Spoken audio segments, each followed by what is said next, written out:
Hi, Dr. Shintani, and welcome to the Hi. Real Truth About Weight Loss Summit. Thank you so much for being here. Well, thanks for having me on your program. Absolutely. Well, I've been trying to track you down for 5 years, so I hope it's certainly going to be worth the wait to talk to you because I'm such a fan of your work. Well, thank you very much. Appreciate it. Dr. Shintani, I actually recently watched a presentation that you gave in 2008. And in that presentation in 2008, you said that by the year 2010, we were going to be at a 40% obesity rate.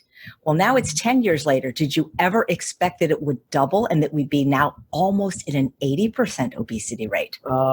Yeah, I didn't expect it to happen. I expected something like this to happen, but not so fast and not so much. I remember when I first was studying nutrition, I had a master's in nutrition after med school. And when I was studying nutrition back in the 1980s, the average weight of a man was about 175 pounds, and a woman was around 136 pounds. Today, the average man weighs about 196, and the average woman weighs about 156 or so. 20-pound increase per person, and that is per adult, over these past 25 years. It's staggering. It's crazy. You mentioned you have a degree in nutrition. Now, isn't that kind of peculiar for a doctor? Because both my brothers are doctors and they didn't learn any nutrition in medical school. Actually, very few medical doctors have a degree in nutrition. In fact, you can look at all the nutrition books written, and I can tell you, I can't think of any one of them who has a nutrition degree. And when I read a lot of their books, I think they all make mistakes, basic nutrition mistakes that a nutritionist would be aware of. So, what kind of mistakes do they make? Oh, for example, there was one doctor who said, well, vegetarians are going to have trouble because arachidonic acid is a essential fatty acid, and they can't really make normal fats because if you don't eat meat, you can't get arachidonic acid. And the crazy thing is, arachidonic acid is easily made from linoleic acid, which is a basic omega-6 fat. And any nutritionist would know that. But, they come out and say these things without having the proper background. There's so many doctors out there claiming to be nutrition experts, and they just don't have the background. Oh, and you actually do. Boy, we sure could use one of you in California, let me tell you. So we have a television show here in the mainland that I don't know if you have in Hawaii called My 600-Pound Life, where a doctor in Houston performs gastric bypass surgery on people that are morbidly obese and tells them they now must be on a very low carb diet the rest of their life. Well, you've actually worked with people that not were just overweight or obese, but morbidly obese. You've worked with 900-pound patients. How did you do it without giving them the typical low carb diet and gastric bypass that is so common in the mainland? Well, I'm in Hawaii, and unfortunately, Polynesians, Native Hawaiians, Samoans, Tongans, etc., do have some propensity to morbid obesity. It wasn't that way in ancient times when they were not exposed to modern westernized foods. But the unfortunate thing is they have the capability of becoming very large. I've had 300-pound patients by the dozens. I had a family where the 13-year-old was 300 pounds already. The 14-year-old was already 400 pounds, and the 15-year-old was already 500 pounds. And I worked with all of these patients without gastric bypass. And if they just followed my instructions, they would lose sometimes hundreds of pounds. What are your instructions? Well, I tell them to stop eating processed foods. One of the worst and simplest concepts, one of the worst things about modern diet is we have so much processed food. And when you process food, the food actually gets smaller and smaller and then doesn't fill your stomach. and then you don't feel satisfied, and then you keep eating more and more processed food. And what happens is you wind up getting too many calories, but because it's not occupying enough space in your stomach, you don't feel satisfied. And it's kind of an endless cycle. You eat processed food, and your stomach's empty, and then you want to eat more, and then you eat more, then you wind up getting too many calories. And you do that day after day after day, and pretty soon you start piling on the pounds. That's actually happening across the country, not just among Native Hawaiians or Polynesians. As I mentioned earlier, over the last 25 years, average 20-pound gain in America among adults. It's staggering. Well, you mentioned that typically Native Hawaiians weren't obese. So it's not just the genetics that have changed, or the genetics, have they changed?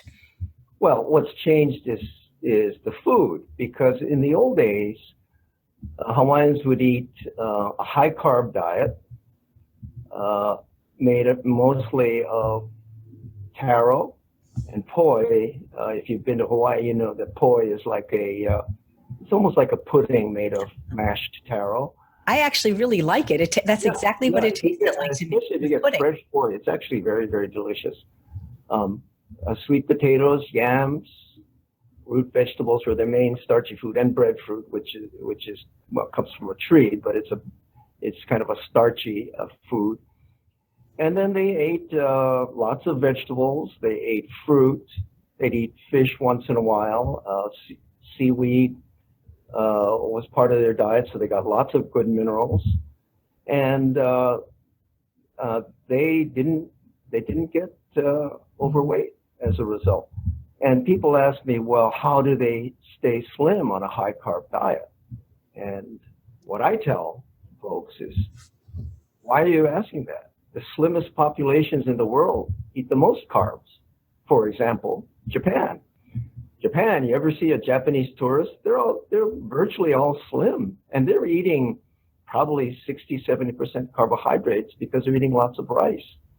You look around Southeast Asia, Thailand, the Philippines, they're all slim and mostly a high-carb diet.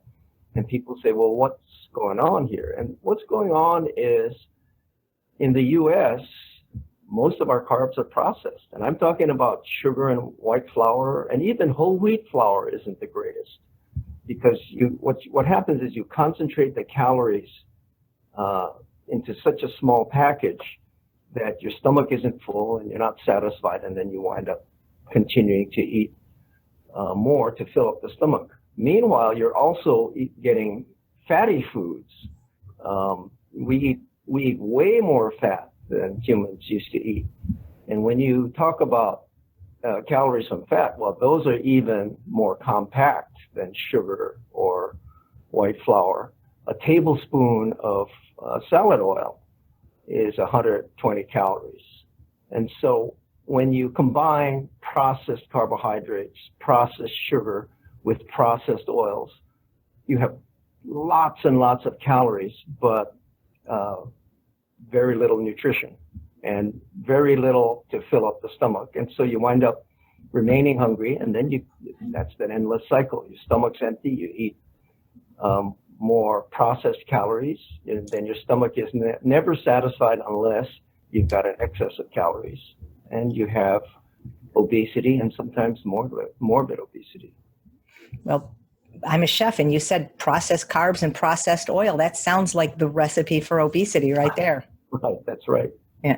But, we're told by so many doctors with best-selling books, eat fat, get thin, Right. Don't eat carbs. And this is what people seem to believe. Right. But I know you've had success with some of your very obese patients, giving them a high-carb diet. Right. I appeared on CBS this morning with one of my patients. He started out at about 500 pounds, and I fed him my high-carb diet. And by the time they filmed me, actually he was diabetic. He was on 13, 14 different medications. I put him on my high-carb diet, and when they filmed us, he was 275 pounds, still overweight, but that's a 225-pound weight loss. And I was actually letting him eat as much as he wanted, as long as he followed my instructions to eat foods that were not processed. And the weight loss was automatic. And what specific foods are you recommending to your patients for weight loss and health? Yeah. So, for example, in my books, I put out a table that I call Dr. Shintani's Mass Index of Food. And my Mass Index of Foods, I have it in the back of one of my books. This is my latest book, The Peace Diet. But I have a table in the back of the book that lists foods based on the number of pounds it takes to provide 2,500 calories. Now, 2,500 calories is about what a average man or average active woman would require just to maintain their weight. And for example, if you do brown rice, it takes about 5 pounds of brown rice to provide a day's worth of calories. Very few people could eat 5 pounds of rice. And so if you don't eat 5 pounds of rice, you'll have less calories, fewer calories than necessary to maintain your weight, and you'll lose weight. For the Hawaiians, they would eat poi, which is a high carb food. Well, it takes about 8 pounds of poi to provide a day's worth of calories. There's no way to eat 8 pounds of food in a day. And so they would eat it to their full, and they're satisfied, and it still wouldn't be enough calories to maintain their weight. So they would start dropping weight naturally. Sweet potatoes, for example, another starchy, high-carb staple. Well, it takes about 6 pounds of sweet potatoes. Again, nobody's going to eat that much sweet potatoes. So when they eat sweet potatoes, high carb, but there's no way for them to consume enough of that to provide enough calories to maintain their weight, and their weight comes off. And I go right down the line with different foods of that kind. Of course, vegetables fruit and vegetables are even better. It takes about 9 pounds of apples. It takes about 17 pounds of broccoli. You're not going to. So when you combine these kinds of foods, you'll be so full that you can't get enough calories to maintain your high body weight, and so your body weight comes off naturally. Right. Well, I've heard people say, though, but without the high-fat foods, they just don't feel satisfied. But in one of your talks, you talked about weight loss lies and that high-fat food is actually not satisfying. Well, actually, it's kind of a trick, because high fat is satisfying because it provides tons of calories. But if you go calorie for calorie, it's very unsatisfying. In other words, it takes way more calories from fat to make you feel satisfied than it does protein or carbohydrate. And they've done studies on this, by the way. In my talks, I show the citations for these studies that show that calorie for calorie, fats and oils are the least satisfying foods. Now, ounce for ounce, yes, they're more satisfying, but then you're getting, like I said, 1 teaspoon of oil, 120 calories. A whole apple is only 90 calories, and so you can see that if you say, well, I took the oil and I feel satisfied, the apple not quite. Well, the thing is that the apple wasn't even as many calories as a teaspoon of oil. Why do you think so many people gravitate towards these high-fat foods? Well, I think that biologically, it's a survival mechanism to try to seek out calories, because because through evolution, survival depended on you not starving to death. So when you have the opportunity to have concentrated calories, your body is attracted to that. That's to some extent a natural instinct. However, in today's environment where we have so much of that stuff, that now what's happening is the processed unnatural food overwhelms your body's natural satiety mechanism, and you wind up being. I think you have to add in the fact that your body also has the satiety mechanism of the stretching of your stomach, and when you eat processed food, you miss that part of it. So then you stay hungry while you stay hungry even though you've had enough calories. So it's a combination of things, but what really messes it up is the easy availability and the quantity of processed foods. Right. What about animal products, and what role have they played in animal products?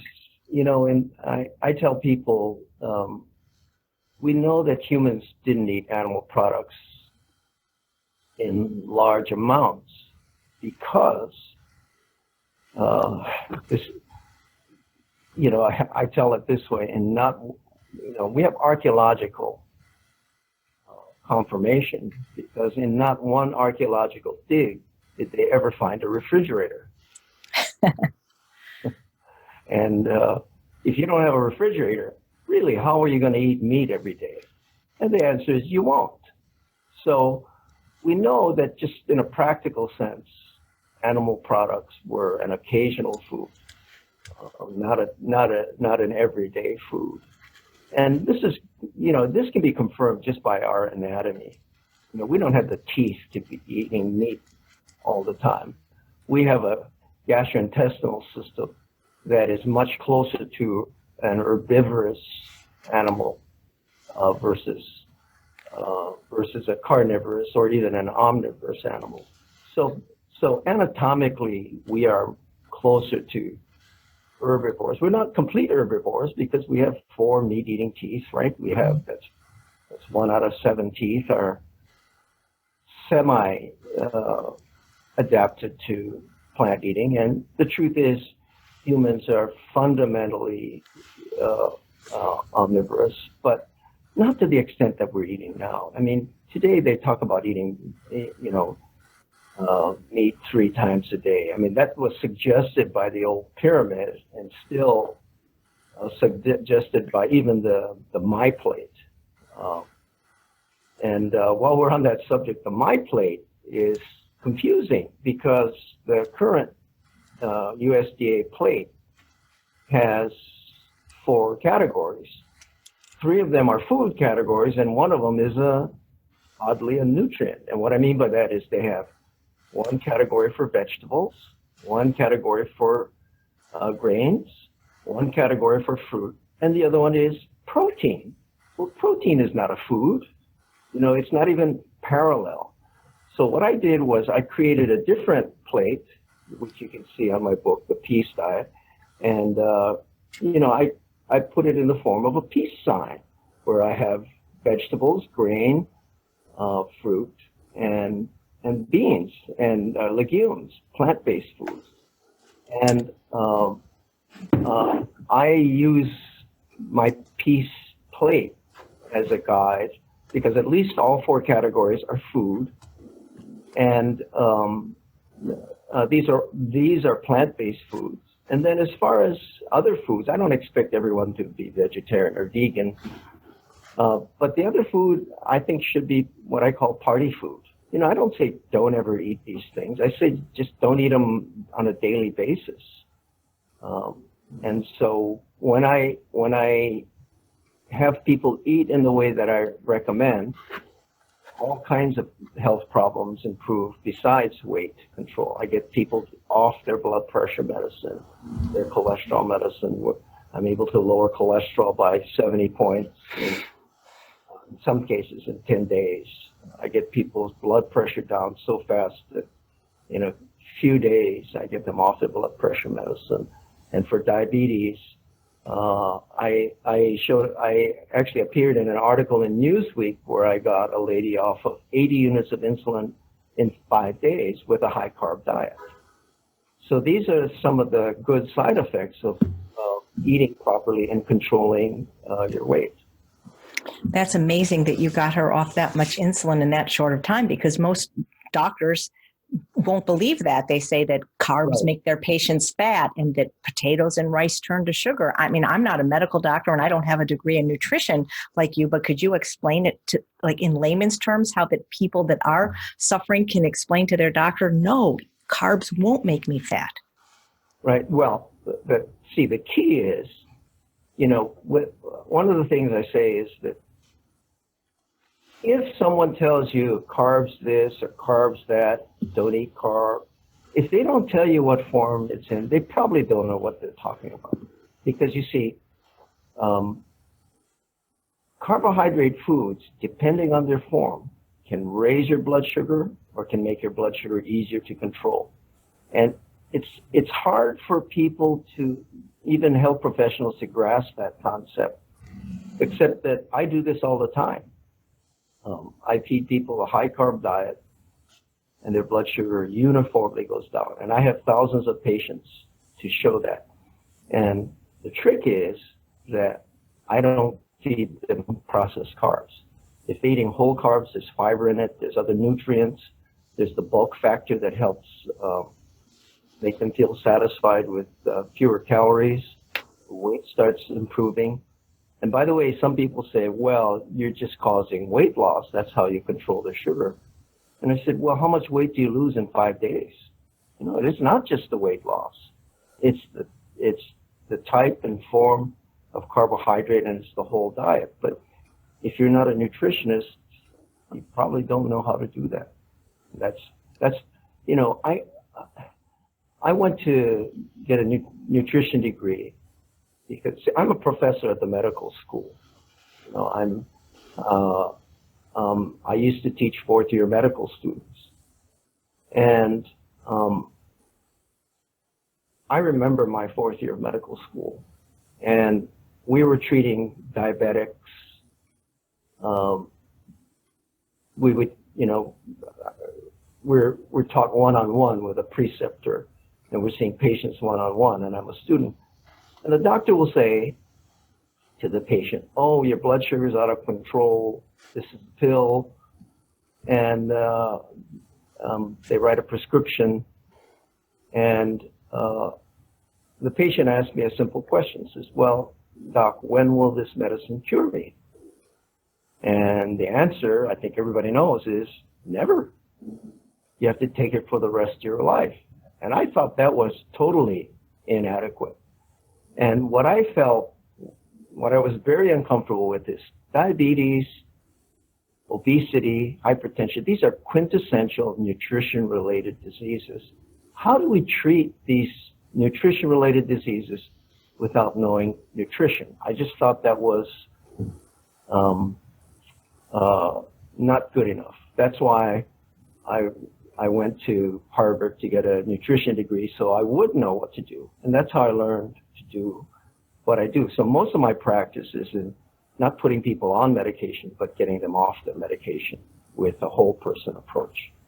That must be very gratifying to see patients actually get well. It is. It's gratifying, except the problem is the insurance doesn't really help. I spend time getting them off their medication, and they don't pay me any extra for the amount of time that I spend, even though I'm saving everybody lots of money, including the insurance company. But that's just one of those things. I started doing this knowing that the medical system doesn't support what I do. So I think if doctors were compensated for getting people well, just about every expert on this summit would be a millionaire. Yep. Yeah. Well, I love your idea of your Peace Diet plate. It reminds me of the plate of another one of our speakers, Dr. Neil Barnard, the founder of PCRM, where he has 4 sections: fruits, vegetables, whole grains, and legumes. And you mentioned the concept. Yeah. Right. But what I mean is you mentioned the concept of party foods. And on one hand, I like that idea. But on the other hand, it seems that most people are eating party foods all the time. That's and there the are some problem. people. You hit it right on the head. That's the problem. And it seems like for some people that if you give them the option of having even a little bit of these foods, they can't seem to modulate or monitor Well, that. that's exactly right. But the reality is that around the world, humanity wasn't, most of humanity was not strictly vegan. So I just wanted to be authentic with the way that I present this. Although actually doing a plant-based diet is actually very, very healthy in general. So. Right. And I imagine that's what you follow yourself? Since 1976. Oh my gosh, you adopted it 1 year before me. Yeah, that's like 40, what is that, 42 years now. So. Wow. You're one of the first people I've met that actually has seniority. Actually, part of the reason I wrote my book, The Peace Diet, well, partly because I'm an old peace activist. I'm an old hippie still trying to save the world.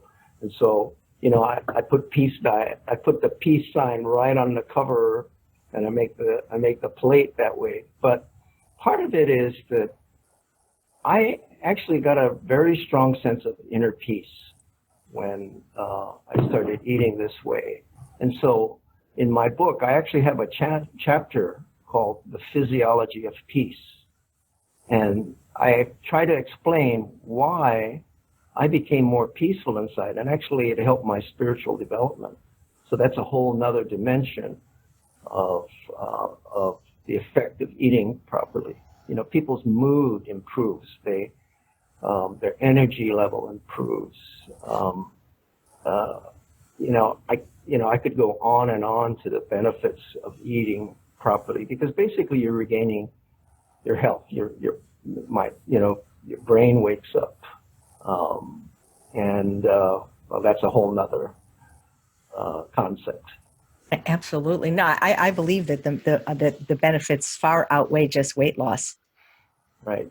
Yeah. Let me just say one more thing before I forget to mention it. When you mentioned at the very beginning that a lot of places, when they have morbid obesity, they do gastric bypass, and frankly, it makes money.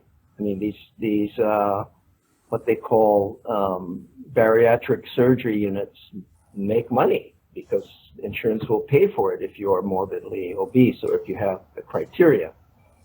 But when people follow when people follow the instructions of the Peace Diet, and the table at the back of my book, what I call Dr. Shintani's Mass Index of Food, what happens is, you see, if you look at it this way, you'll understand where I'm coming from. If you eat the way we eat today, the common foods that people eat, including fast foods and restaurant foods, they've been processed so much that the food gets smaller and smaller. And what happens is when the food is small, your stomach is too big. And so you want to fill it up more, and then you gain weight. And so when they do this gastric surgery, basically they're trying to make the stomach smaller to fit the small size of the food that they eat. Well, how ridiculous is that? All I say is, why don't you just eat bigger food? And so I get people to eat bigger food, and they get the same effect of gastric bypass without having the bypass surgery. So, I mean, doesn't that kind of make sense? I mean, it's almost like a no-brainer, right?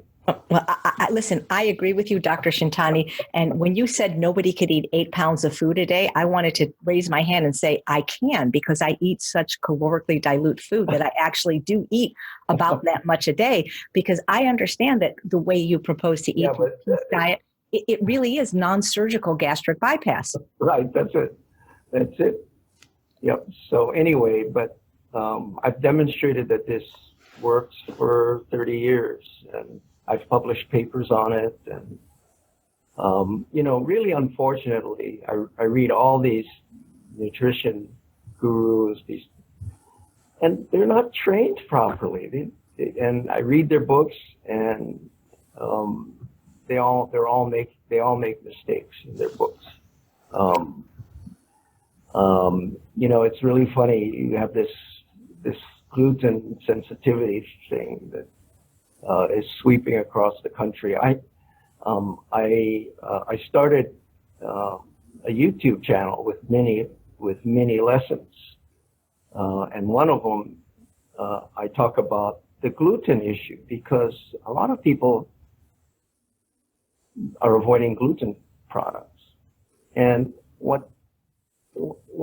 about several years ago, a study already debunked the idea that gluten causes gluten sensitivity.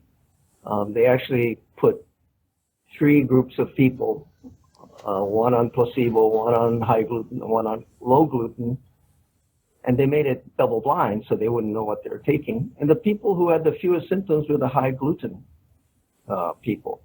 So it's just, the reality is, when all these people say avoid gluten, avoid grains, for example, what's happening is they're avoiding bread, white bread, processed carbs, and that's what's causing the improvement, not the avoidance of gluten.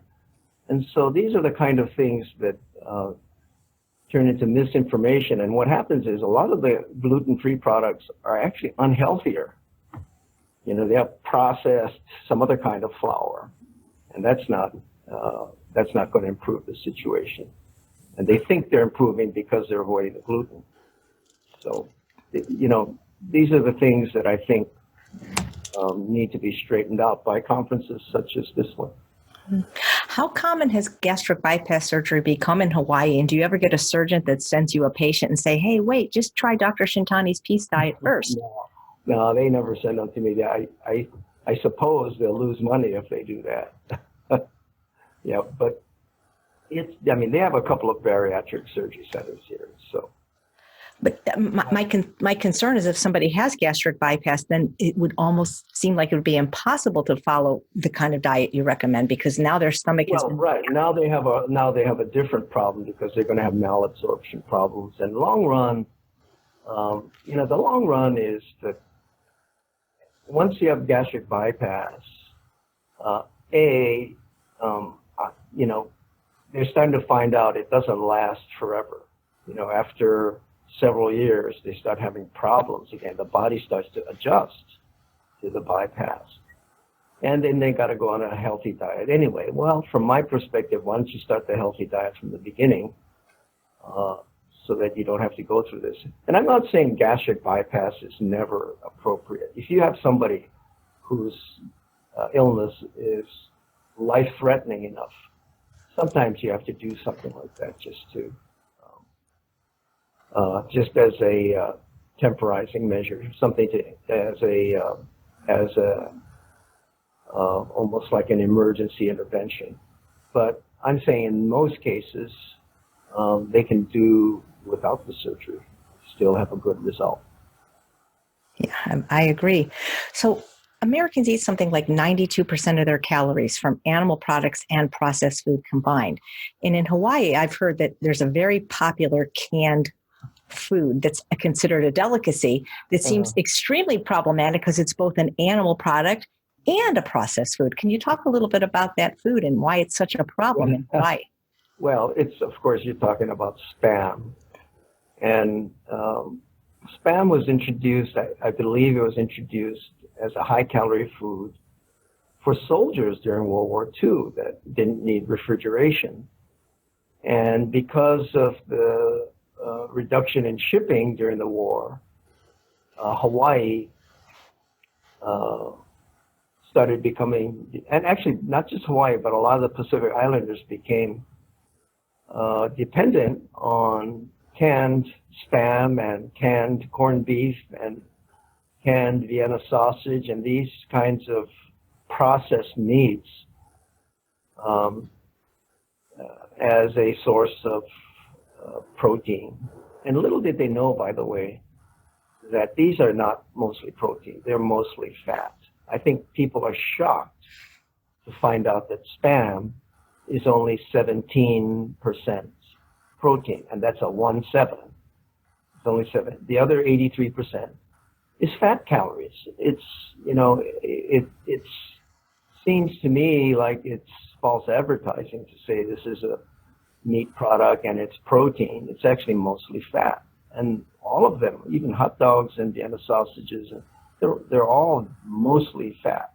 And by the way, even regular beef, regular chicken, regular pork, they're all more than 50% fat to begin with. So, you know, that little diagram where they show one corner, you know, the USDA plate where they say one corner is protein, and they have these little diagrams of chicken and meat. Well, actually, they should be calling that fat, because beef is typically about 67% fat. Pork is around 60%. Chicken is like 56% fat. They're all more fat than protein. That little category should be called fat if they're going to put these other foods in there. The only really low-fat protein sources are actually beans and legumes. Right. Has the ketogenic diet that is all the rage on the mainland reached Hawaii? Oh, of course, yeah. Ketogenic diet. You know, it's not, by the way, it's not a new thing. The ketogenic diet is, I think, started late 1800s or early 1900s. There is a place for ketogenic diet in people who have seizure disorder. A few people can kick off their diet with a ketogenic diet. But in the long run, ketogenic diet is shown to have long-term health problems associated with it. I've had people who have heart disease and they go on a keto diet, and I remember one of my patients, I'm going to do this, and I said, I don't think you should do that. It's not healthy. And within a few months, he had a heart attack and died. I'm sorry. But I think for isolated situations, I think that's not the ideal thing to do. Absolutely. The other thing that's popular is the paleo diet. I hear that actually more than the keto diet. And well, of course, it's similar, right? The Paleolithic diet. And I was at Harvard when the seminal paper came out. It was two anthropologists from Harvard who I think they were Eaton and Connor who wrote the first paper about the Paleolithic diet back in 1986 or 87, which is when I was at Harvard studying nutrition. And my first reaction was, well, these are not health people, they're anthropologists. And it's just a theory. But I thought, why would you follow a diet of people who lived only 30 years? Because in Paleolithic times, humans didn't live long. So why would you follow a diet of people who only lived 26 to 30 years of age? And you know, I'm not saying that the diet kills them. I'm saying there's no way to tell if it supports long-term health. And my perspective is you should look at populations that do live a long time, like the Okinawans, for example, you know, right? They're eating a high-carb diet, and they eat a very low-protein, relatively low-protein profile. And they have centenarians galore. That's, I think, the model that should be the prevalent model for good health and longevity. Well, speaking of the Okinawans, I've read that they eat something like more than 70% of their calories from these sweet potatoes that you actually have in Hawaii that I've tasted that are, I mean, it's like eating cake. How is it possible to eat those and be slim? I mean, they are the most, it's like eating dessert, the Okinawan sweet potatoes, and you actually have them at your Costco. Oh, yeah. Yeah. I mean, it's regular supermarkets. You know, interestingly, I mean, these are some of the nuances that people are not familiar with when it comes to nutrition. You see, what a lot of folks don't realize is that um, sweet potatoes actually raise blood sugar less than white potatoes. It kind of doesn't make sense, right? Because you think of white potatoes, well, it's not sweet, so it doesn't have sugar. But the reality is all carbs, whether they're starch, whether they're sugar, whether they're whole, unprocessed, they're all converted to single molecule sugars when they are absorbed. And so potatoes, which is mostly starch, get cleaved one molecule at a time and it's absorbed as sugar. Well, the problem with that is that the starch in potatoes, it's all made of long chains of glucose. And glucose will raise blood sugar more than fructose. Whereas sweet potatoes has a fair amount of fructose mixed in with its glucose. So that's why the blood sugar response isn't as high with sweet potatoes. And so when you eat white potatoes, especially the baking potatoes, the russet potatoes, I think, you do have to be careful about the glycemic number. By the way, it's still virtually impossible to get obese eating potatoes because it takes about 6 pounds of potatoes for a day's worth of calories, like it does with sweet potatoes. The problem is people put butter on it. You know, like a medium potato is like 120 calories. 1 tablespoon of butter is 120 calories. And who puts just 1 tablespoon of butter, right? They'll put 2 or 3, and suddenly you have 360 calories of butter on a 120 calorie potato. And that's what's making people have problems. Right. And they're always blaming the carbs when it's Right. not the carbs' fault. Okinawans also ate rice, but it was mostly brown rice. And that has a good glycemic profile as well. And as I said earlier, it takes about 5 pounds of brown rice to provide a day's worth of calories. And it's just very hard to gain weight, well, virtually impossible to become obese when you have a food that's that low in calorie density. Oh, absolutely. Do you happen to know if the Okinawans ate nuts and seeds in any great amount? Not in large amounts.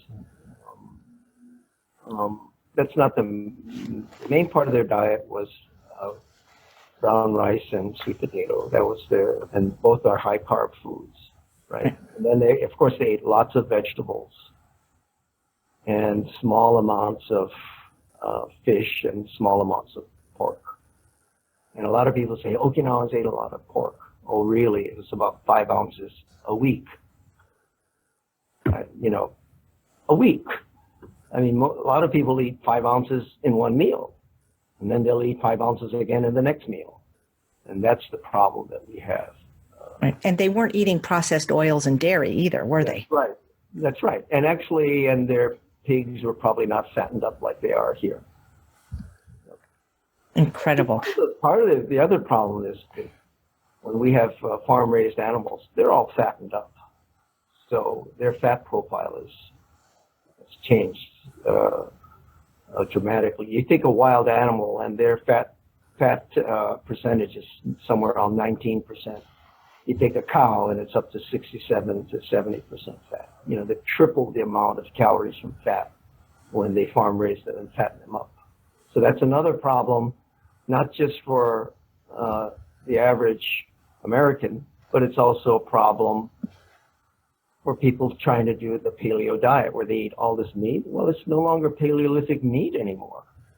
You know, it's modern meat, which is known to be high in fat. And by the way, possibly loaded with bio-concentrated chemicals that they spray on the feed. Oh, incredible. You know, where do the high-fat plant foods like nuts, seeds, and avocado fall on your Peace diet plate for people that are trying to lose weight? Well, if you're going to get fats and oils, that's the way to get them. Avocados, nuts, olives. I'd rather you eat olives than olive oil, however. But you just do that sparingly. You don't make it your main food. And I was just talking to, actually 2 weeks ago, I mentioned I went back to Harvard and I actually had a sit-down talk with Dr. Walter Willett, who was for years the chair of the Department of Nutrition, is one of my mentors. And he's published like 1,100 peer-reviewed articles. He's like one of the greatest nutrition researchers in history. And I asked him about that. And he said, you know, now they're starting to find that, at least for nuts, it looks like maybe you don't absorb all the calories from nuts. You know, some of the fat just passes through, which may explain why nuts aren't so bad the fat from nuts aren't so bad, because nuts are basically 70 to 95% fat. I mean, there's some protein in it, but nuts, virtually all of them are 70 to 95% fat. So, you know, you do have to be careful in terms of its impact on cholesterol. But I eat nuts, but I just sprinkle it on my vegetables so I have a little bit of crunch, and, you know, it works out. It just, again, I think of those like as your party foods. I know so many people like myself that we just can't seem to sprinkle a little bit, you know, because we have to buy a lot. And then, Yeah. so how do you feel about food addiction in general? About what? About food addiction. Oh, you know, when I look at food addictions, you know, have you heard of macrobiotics? Absolutely. The Kushi Institute? Yeah, so Michio Kushi was my teacher. I actually formally trained in macrobiotics. And in macrobiotics, the way they control addictions or cravings is they look at the yin and the yang of the food. Because when people eat lots of meat, which, I mean, this is Chinese medicine, right? It's Japanese style Chinese medicine. When people eat lots of meat and salty things and savory things, that's very what they call yang. And yang will attract yin. And yin foods is sweets and alcohol. And so when people eat it, and I remember when I was a meat eater in my 20s, I would eat a steak and a baked potato with salt and steak sauce and muffins with butter, and it's very salty, very meaty, savory, very yang from a Chinese medicine perspective. And even though I had way more calories than I needed, I always craved ice cream afterwards, you know. And some people, when they eat a steak, they'll crave a dessert and a drink. So the craving, at least from Chinese medicine perspective, is yang attracting yin or yin attracting yang. And in my programs, I put people on a 10-day program. They notice that in 10 days, when they change their diet, the cravings start to disappear. And it may be that the cravings and these food addictions are actually caused by food imbalances. So all I can say is in my programs, a lot of people afterwards will say, oh my God, I didn't think I could stop eating sweets every day, but now the food is too sweet. So you had mentioned the yin and the yang of foods, and alcohol was one of them. Right. Where does alcohol fit in for a weight loss program? Because I found, at least with the people I've worked with, especially the women, they want to have a glass of wine or two every night or even on the weekends, and it doesn't seem to help them lose weight. Well, what you have to understand is that next to fat, alcohol has the most calories per gram. Sugar is 4 calories per gram. Fat is 9 calories a gram. Alcohol is 7 calories per gram. So it's still lots of calories. And the idea of alcohol for weight loss really doesn't make a whole lot of sense. Now, here's the other thing, especially for women. After 4 drinks a week, you have to understand that breast cancer risk goes up. And this is actually we talked about my mentor, Dr. Walter Willett. So that's one of the studies that are very, the results are very robust. They're very clear that this actually happens when women start to drink more. And it's actually a dose-response relationship. The higher the alcohol consumption, the higher the risk of breast cancer. And we believe that's because alcohol will actually induce estrogen production. And so now they're starting to find a connection between alcohol and prostate cancer, because estrogen also stimulates prostate growth. So in men, well, what man wants a lot of estrogen in their system? So I actually look at it that way. But getting back to the idea of cravings, I think that the high consumption of animal products and salty foods actually has something to do with inducing the craving for sweets and alcohol. So, yeah, great. Terrific. Yeah. Thanks. I'm wondering where you stand on salt, Dr. Shintani, specifically for weight loss. Salt. I know for myself, 10 years ago, I stopped adding salt to my food. I was 50 pounds heavier, and I noticed that anytime I salted my food, I ate more. So what do you think about salt? That's part of the advantage of being a nutritionist. I know where the salt is that you can't taste. So I take that out of the diet, and then I add soy sauce and salt to my food, and people think my food is tasty. And how do I know that my food is still low in sodium? Because in my programs, some people will lose a pound or two on the first 2 days. Well, if you know anything about fat loss, you can't lose a pound a day, because you can't lose a pound of fat a day, because a pound of fat is 3,000 to 3,500 calories. And most people don't burn that much in a day. So even if you starved, you wouldn't lose that much. So the weight loss in my programs, pound or two a day, comes from dumping water. Why do they dump water? Because my food is low in sodium.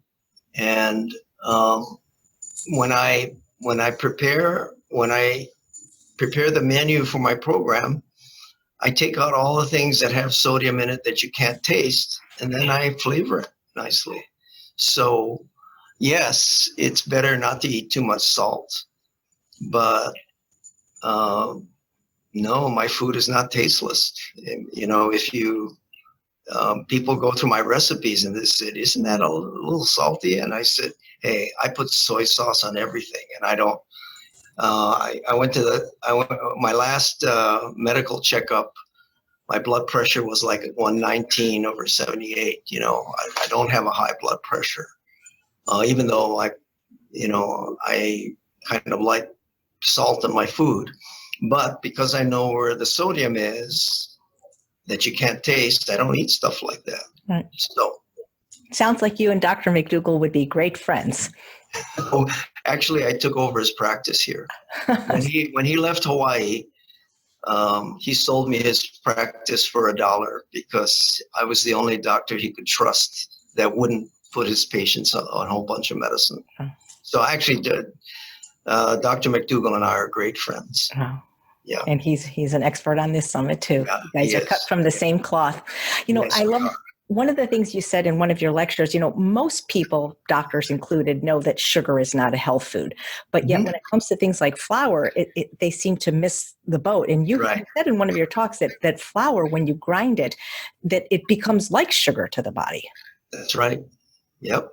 And it's something that even health professionals miss, because what they don't realize is, the glycemic index of sugar is about, and unfortunately they're different standards, but is about a 93 or a 96, depending on what paper you read. And I'm talking about table sugar. I mean, it's white sugar. It's as processed as you can get. But the glycemic number of white bread is 100. It's actually worse, and it's a flour product. And so, and by the way, that's considered a complex carbohydrate. So then they say, well, eat whole wheat bread. Well, if you know your nutrition enough, you would realize that commercial whole wheat bread also has a glycemic number higher than table sugar. And like I was saying in my book, The Peace Diet, I have tables at the back of my book to show, how all that is laid out. I show which foods are high in glycemic number and high in what I call mass index. And I choose foods in that way so that even with a high carb diet, blood sugar is moderated. Right. So I'm going to repeat, and since you bring that up, I'm going to repeat. If people talk about carbs without telling you what form of carb they're talking about, they probably don't have any idea what they're talking about because they have different results. I remember there was a Stanford study that showed that a high carb diet will raise blood sugar. Well, my published study, which is published in the American Journal of Clinical Nutrition, as good a journal as you can get, on my high carb diet, blood sugar goes down. What's going on? And what's going on is in their study, their carbs were bread and muffins and juice and basically processed carbs. And in my study, I don't use processed. I use sweet potato and brown rice and whole oats, not instant oats. And in our programs, blood sugar uniformly goes down. And as I was saying, we're able to lower blood sugar consistently, even to a point of getting people off insulin in just a short time. Could you please tell us the name of the study and where we could find it if we want to look it up? The study, I have two studies, unfortunately. One study, probably the easiest one, is the Hawaii Diet Study, which is in the Hawaii Medical Journal. That's the easiest one to remember. The other one is a complicated name. They have these complicated, it's obesity and cardiovascular risk factor intervention with traditional Hawaiian diet. And that's the American Journal of Clinical Nutrition, I think back in 1992. Yeah. Wow. I'd have to show you if you go to my website, peacediet.org, if you go to peacediet.org, the citations are all in my book.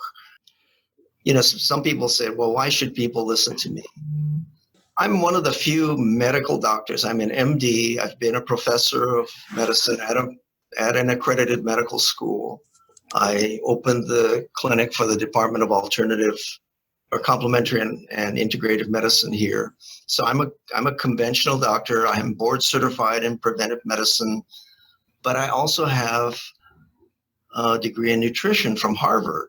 And not only that, I actually practice medicine. I'm not a theoretical doctor. I'm actually a practicing doctor, and I put people on programs. So I actually see how it works, how it actually affects clinically people. So if people start to challenge what I say, most of them haven't done it the way that I have.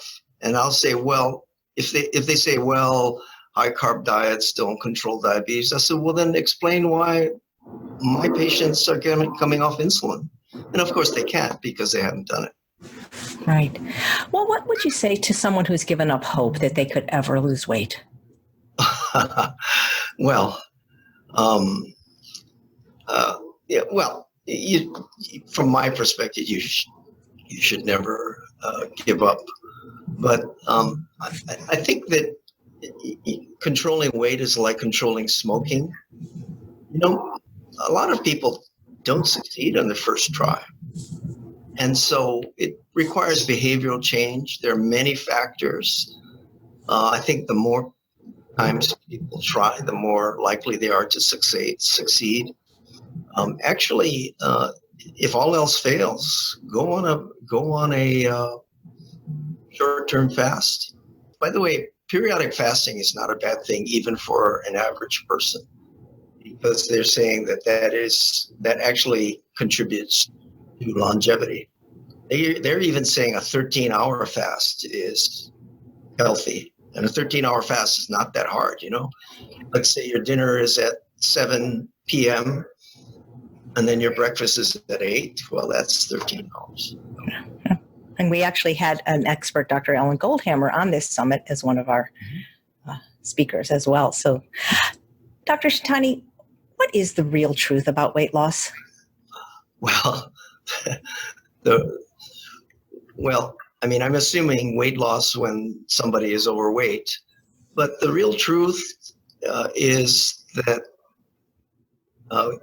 I always say try to get to the cause of the problem. And the cause of the problem is, I think, from my perspective, processed foods. I remember when I was a kid, we would eat out maybe once a month. Now people eat out maybe 3 times a day. And when you eat out, they're trying to make the food as tasty and addictive as possible. So they're putting lots of sugar, lots of white flour, lots of tasty, fatty, fried things. And in the long run, that's not going to be healthy for you. So from my perspective, the truth about weight loss is in the old days, there wasn't much obesity. In the Hawaiian community, where Native Hawaiians, along with other Polynesians, have among the highest rates of obesity in the world, there was virtually no obesity in the old days. And that can be borne out by looking at the old pictures, the drawings of Captain Cook and early visitors. When they show pictures of Hawaiians, they're healthy and athletic and virtually no obesity. So that being the case, you have to realize that in several generations, the genes don't change that quickly. So it has to be that the cause of the problem is that the food has changed. So the truth about obesity is that the underlying cause of most of the obesity, at least in the US, is probably a couple of things. Too much processed food and too little physical activity, because all the conveniences, we wind up walking less, doing less physical activities. And you make that a combination, and some people say that's worse than smoking. Yeah, absolutely. Thank you so much, Dr. Shintani. Right. It was a pleasure, and I thank you for being interested in the work that I've been doing for the years. And I wish you and all your viewers blessings always. Thank you. Thank you.